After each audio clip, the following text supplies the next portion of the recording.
riat na ngô lăng chua min hùng chuak về ta sia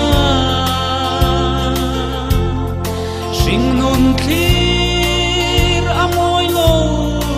lei an sia tin rem hung chu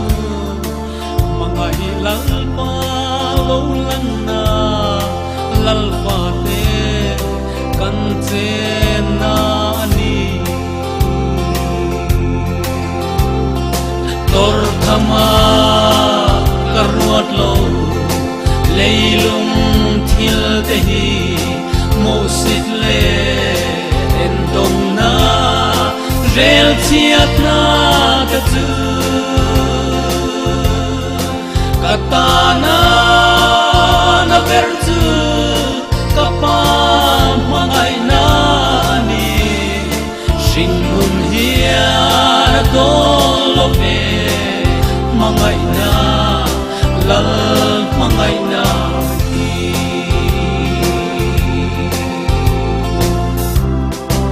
hovel thil chepera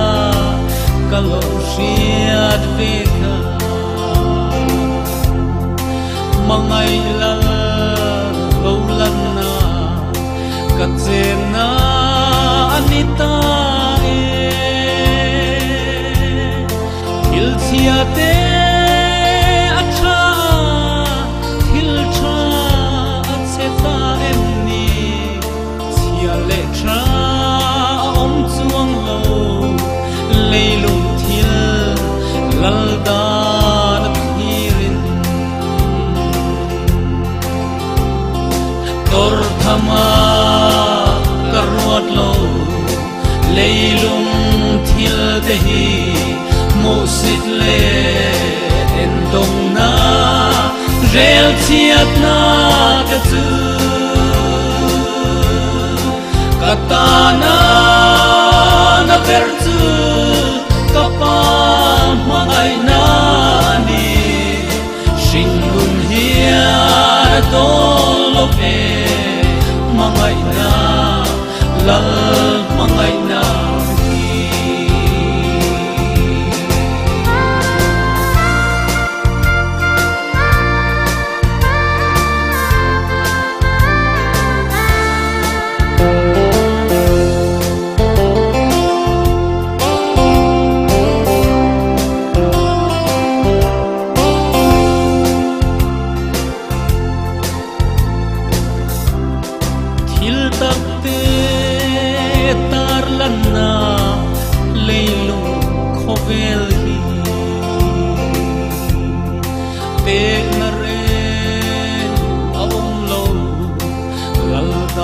ading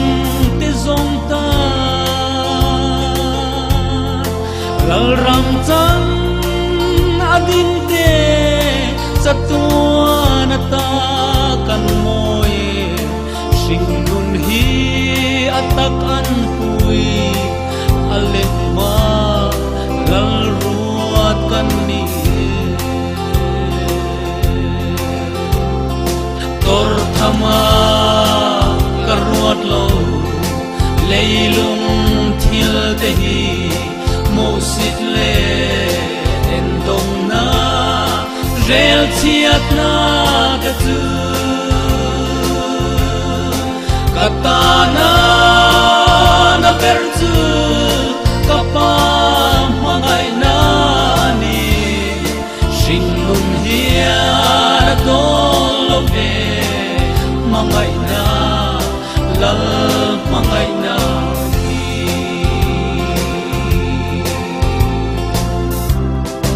alo lang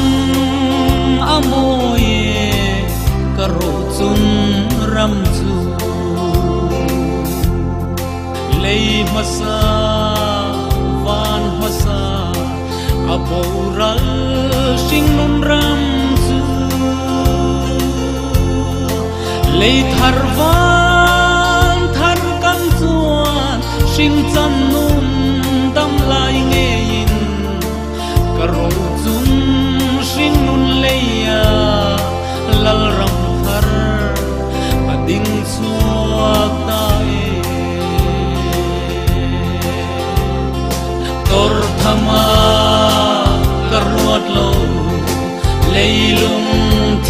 te hi mo sit le en dong na rel chiat na ka chu katana na ver chu kapa mangai na ni sing lung hia to lo pe mangai na lal mangai na ni katana na ver chu kapa mangai na ni sing lung hia to lo pe mangai na lal mangai na